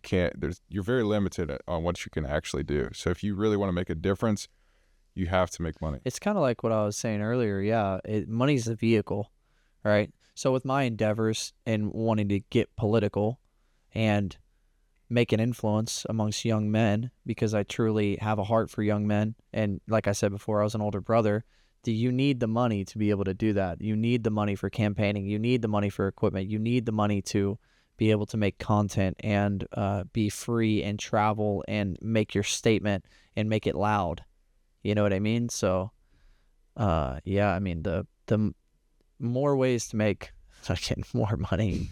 I mean, that's just what it's come down. We've talked about this a lot, man. It's like we want to do what we want to be able to do. We need more money, and especially getting involved politically, you need a lot of fucking money, man. So, I mean, I would hate for our 119 listeners to miss out on those 13 minutes. All right, let's roll. Where were we? Good? Yeah. All right, the boys had to take a little potty break, but we're back. All right. Yeah. First threesome that we've had here, by the way. Just thought I'd throw that It's in. actually really awesome. Thank you. The split screen's incredible. Thank you. Oh, I wanted to tell you, my whole thing with, I get pretty nervous even posting these videos. Because I'm like, what am I doing? I'm 31 years old. Everybody and their dog has a podcast. But, I know the market is saturated, but I kind of feel the listening market is saturated too. So I think there's plenty of listeners, and I kind of am on this new idea that eventually everybody should just have their own show, and that's just how we're going to develop into AI. Yeah. No longer am I going to have to go to your Indeed or your LinkedIn, not Indeed, your LinkedIn. I'm just going to go to your podcast and I can see hundreds of hours of you talk and your ideas, and I'll get to know you very intimately. There's an idea that personal brands are going to be the only thing that's left in the AI world, in the AI-driven world. That's a prevalent idea. Yeah. Yeah. Instagram is the new business card, even like business, dating, everything. It's like social proof. Yep. Is that's what it is. So you're getting started early, man. And I've said this from the beginning. When you cut your podcast, the first stage, basically, and it kind of got cut for a little bit, and then you got integrated back into it. Dude, from the very beginning when I saw your pods, I was like, man, this guy's got a real voice for podcasting. You know how Rogan or some of these other big podcasters have that voice they're just curious people. That's what a good podcaster, and you're just like a curious guy, the way you talk, the way you ask questions. So thank you. I got to shore it up though. My buddy over here pointed out yesterday, this guy, he was a therapist, and he kept talking about emptying your wheelbarrow. And I guess I kept calling it the barrel. I gotta up my IQ. I've been taking nootropics though. Wheelbarrow. Yeah. Well, it would have been fine if I kept saying wheel barrel, but I guess I kept saying, all right, let's get back to that barrel stuff. Oh my! I don't know. He says I did. I don't believe I did, but we'll figure it out. You needed some utopia. Well, let me. Speaking of utopia, let me do you one better. Okay, so we were at 3 Light yesterday, right? Touring the apartment. This guy goes, oh Christ. This guy goes, wow, it's very dystopian. I'm like, you know what that means, right? The polar opposite. The antonym to utopia. He's like, oh, I thought it just meant futuristic. You know what I loved about that? I told him this. I was like, you know what? This is why you're my best friend and my brother, because I will say dumb shit like that in front of you, and then you'll hard check me on it. And I'm very grateful for that, because I want to know when I'm wrong. Because how else do you get smarter out here? You know what I mean? So I've always, bro, from the beginning, and how often is the word dystopian used, right? So it's like, I've always thought it was like a dystopian future is like futuristic. So I was looking at this nice ass building and I was like, wow, it's pretty dystopian in here, huh? And he's like, what the fuck are you talking about? And then we were like, it's great that it Oh, happened. did you say this? Yes. Yeah. I thought it was the guy showing you the apartment. No. Ah. And I was The like, guy that owns Utopia. Didn't know what Built dystopia Utopia. was. yeah, I was like, dude, I'm so glad this didn't happen in front of the fucking guy just like walking around. Wow, it's so dystopian, man. And he's like, it's such a shitty place, is basically what you're saying.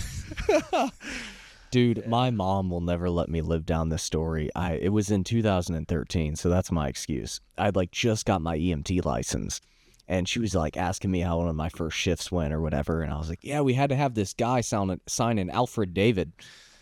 It's an affidavit. Alfred David. And I mean, to this day, anytime I see her, she goes, "You sign any Alfred Davids?"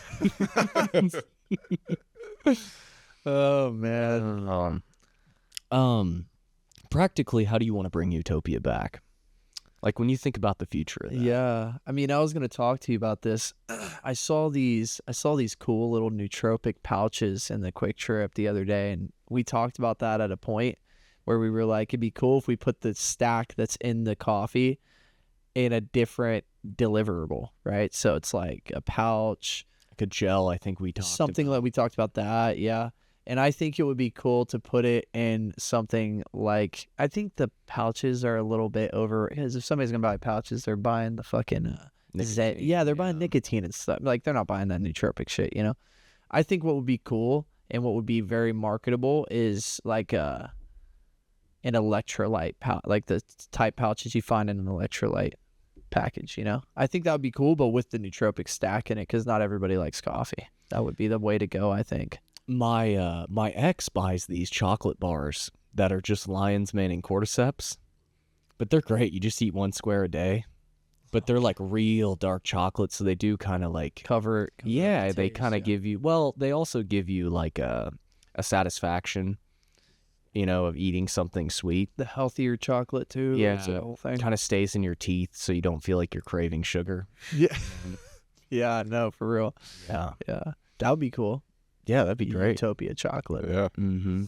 How long are you allowed to use the formula that you have on file at that supplement place? As long as I want. Does it stay forever? Yeah. That's great. Those logistics are already so they have our files, they have everything, they have the dosage count, they have all that. I would know this because I'm the CEO. but Yeah, like why are you asking me, bro? No, we will get that revamped. Okay, Yeah. you have my word. Will And get we that have the revamped. Stoic coming out. Don't forget the Stoic. Dude. I mean, come on. Yeah. There's so many ways to branch off. I mean, there's recovery and athletics. You know, you could create a stack that does that. You know, I had this idea to target different groups, like students as well. Imagine if you had, you know, tables and advertisements set up at colleges where people could try free samples, and it was, you know, a stack that was geared towards helping students study better, that type of thing. So there's a lot of different ways you could go with it. It just depends on what we want to do. The magic stack, Yeah. you know, What's the magic stack? Yeah, what's the too? magic stack? Talk to us. magic mushrooms. Oh. This guy's been getting involved. Hey. Yeah. Hey. TJ, what's the biggest fuck up you've made that if you Oh, there's so many. if you had to tell somebody like, hey, don't do this, and they wanted to get into business, what would you tell them? You want to talk All about right. the All right. fucking C4 Bali trip? Don't quit your job with a hope and a dream that is not proven in dollars. Yeah. And then tell your brother that just woke up that you're moving to fucking Thailand and Yeah. needs to walk away from his job real quick. So one day I just had this idea. We're just going to, fuck it, man. We're just going to quit. We're going to move to Thailand or Bali because it's way cheaper over there. But we have no proven business that can like bridge that gap. But we're just, you know, fuck it. Let's just do it. It's going to work. We've got like $5,000 in our bank account. Let's just do it, man. We had print on demand and a hope and a dream, and that was pretty much it. Yeah. Oh, you were the brother? Yeah. Oh, I thought you meant maybe this was Well, a while ago. so- Your real brother was going to go with you. Well, dude, like we were living together. We got the apartment and everything. So I wake up and this guy's like supposed to be at work. And I'm like, what the fuck? So I'm already suspicious because typically when something's off kilter and this guy's like, no, isn't where he's scheduled to be or where you think he should, something's off. So I'm like, what the fuck is going on here? I'm like, what's up, bro? You got the day off or what?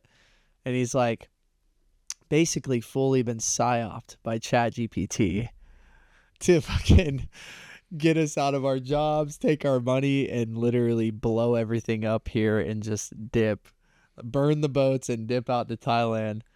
Mind you, my girlfriend at the time is in my bed sleeping. He's like, yeah, dude, you got to break up with her. He's like, bro, I've got it figured out. He printed off this full stack of papers. Meanwhile, ChatGPT's on the screen. The latest message from Chat is like, Chris is gonna understand. You've just got to. so this guy's been plotting with Chat all night long. ChatGPT's like, yeah, it's basically like, fuck Chris. Like, it's fine. He's gonna understand eventually. He's gonna realize it's for the greater, vision and all this shit. And basically, he quit his job.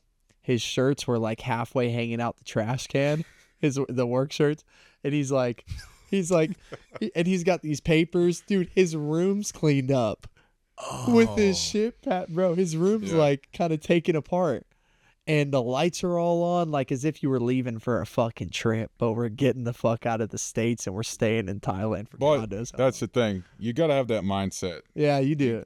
It's got to be balanced, but you got to just not be afraid to fail. Yeah, that's what makes us good as far as business and moving forward with goals, dreams, and ambitions. Is like you've got to have one guy that says fuck it, and then another guy that like pulls on the reins and like, oh, let's take off this little C4 vest you got going on here and like not blow everything up into a million little pieces. What do they say that most gamblers quit before they make it big? That's essentially what it is. Yeah, no, seriously. Yeah. Oh, the train's coming. A good time to do some salts. Yeah, true. Have you guys tried these before? I was going to ask, who are these from? Well, this company keeps getting free sponsorship from us, but they're from a guy. Have you've seen Juju Mufu? The Jack dude. I mean, he doesn't have an ounce of fat on him. Oh, shit. It's like super flexible. Yeah, just they're older, but just smell the bag before we open it. I mean, that's a sealed bottle. I wish you guys could have. Here's this dude. Oh, yeah, okay. I've seen this guy. Yeah. Just shredded. Yeah, I've seen this guy. This is his brand? Yeah. Okay, nice. He's kind of copying the whole yep thing. Yep. Get it. John had How some. the fuck is that guy doing? Great. He was supposed to come on, but our sound guy got like incredibly sick with the flu. Oh, we had to cancel on him. Okay. But I did try a new set of his salts, and they definitely I forgot how strong his are too. There you go. Oh, was it me first? Okay. Just to shake it up a little bit, right? Yeah. Get a good whiff though. See, I had some yep. That'll fucking tickle your brain, bud. Yeah. Oh, you know how like it kind of hits one? Does it hit one eye or the other? Because like for me, it kind of just totally disrupts my fucking receptors in one of my eyeballs. I Yeah. don't know what the fuck. Let's goes see. I on think there. you got a tear. Yeah, dude, I got a couple. You just go offline. Dude, it always hits like one side of my fucking face, like just totally. It takes your breath away. Yeah, you gotta remember, this guy's an extremist. He goes Holy in. fuck. Yeah. Oh, it's hilarious. They're so great. Dude, that tickled my right Oh my eyeball, dude. God. Oh. Oh yeah. We decided yesterday we need to get some Kleenex. There you go. Holy shit. Rudy was crying after. Dude, A lot of people. Well, had that got It went in the left. Does it like pick one nostril for you? Unilaterally? No, I think it goes both for me. Mine, it just full left. My left eye's kind of turning up That's a what little I was bit. saying. It hit my right side. I just left and right. Yeah. fully went fucking.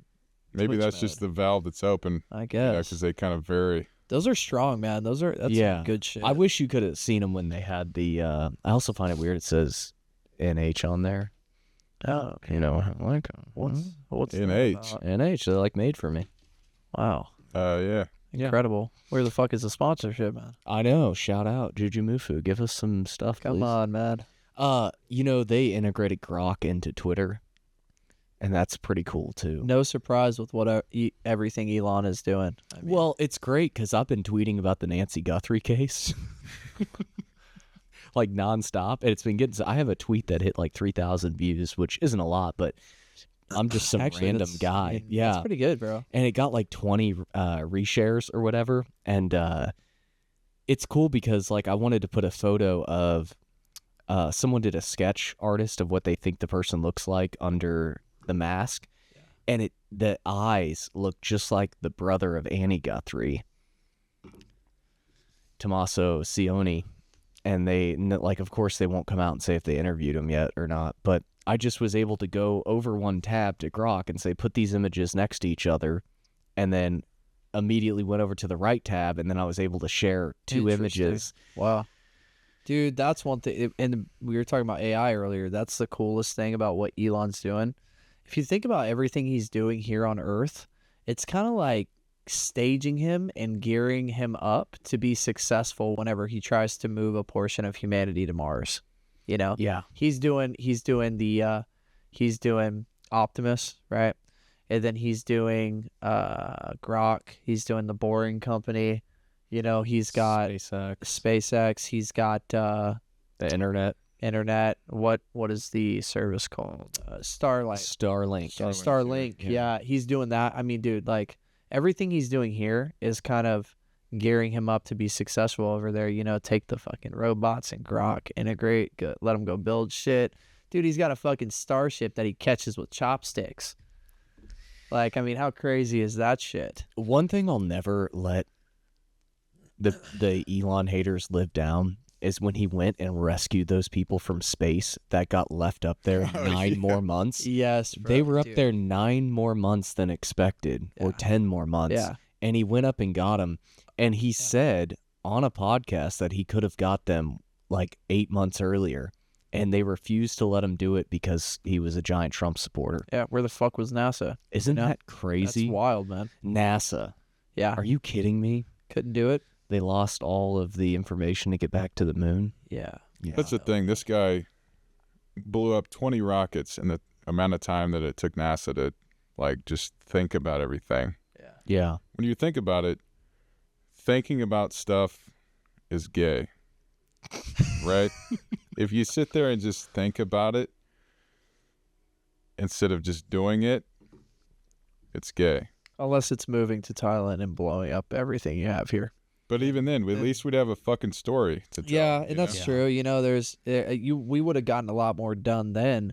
Could have been at Tiger Muay potentially. Thai. Yeah, I mean, who knows what would have happened? Training with Rafael Fiziev. Yeah, Speaking of, Sufa Boxing's on tonight. is it? Yes. Might have to tune in. I was gonna say one more thing before I let you guys go. Nancy Guthrie, Twitter, Grok. Maybe not. Maybe not. You guys got anything you want to add? I don't think so, man. I just really appreciate you having Just us on, man. Raw dog life. You know? Raw dog life. Yes. Yeah. I just want to reiterate again, dude. It's crazy to be sitting in that coffee shop with you guys 5 years ago, hopes and dreams, and then to see what you guys are doing now. It's really incredible, and you guys should have a lot of ego with it, like good, healthy ego. Thank you, because man. guys are crushing it. You haven't stopped, and I've watched so many of my friends get into trading in that last 2 weeks. You know, or they pay $100 to watch a guy do it, and they never are successful. Yeah. And to see what you guys are able to do while also bankrolling your other businesses. Yeah. And, you know, you had a business you sold successfully. You built another one that, you know, I think unsuccessful is the wrong way to look at it. You know, it's just temporarily on hold. I mean, I truly think hundreds and hundreds of people have tried it. You had online orders, and every review's the same. It's an incredible product. Which is why we got to keep it. We got to revamp, and we will. Like I said, we will. We just had to get right with something that's dragging in the proper amount of money so that we can get our freedom back from the jobs, and that's what's happening now. So who knows where things go? I mean, it's gonna be big though. So Yeah. Well, you guys are rock stars, dude. thank you so Seriously. much, man, for having us I on. appreciate you guys hanging out with me. It's been awesome being on here, dude. All right. Bye-bye. Bye bye.